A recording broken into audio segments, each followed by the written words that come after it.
নমস্কার বন্ধুরা, কবিরাজ ঘর টিএসের পক্ষ থেকে সকলকে জানাই আন্তরিক শুভেচ্ছা এবং অভিনন্দন। তারামা আপনাদের মঙ্গল করুন। আমি একজন তারামায়ের একনিষ্ঠ ভক্ত এবং পূজারী।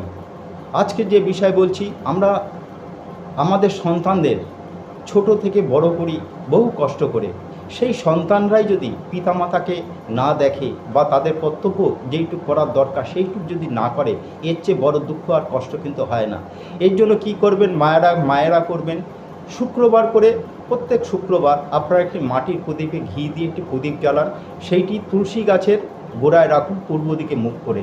আর কি করবেন, 4টে লাল কাপড়ের টুকরো নেবেন, ওর মধ্যে একটু করে হলুদ সর্ষে এবং একটা ছোট এলাচ 4টেতেই দেবেন, দিয়ে ভালো করে পুটলিনা বেঁধে আপনার যে খাটে ঘুমান তার চারদিকে আপনারা সেইটা শুধু রেখে দিন। এইভাবে একটানা 45 দিন আপনার একবারই করবেন, 45 দিন রাখবেন। নমস্কার।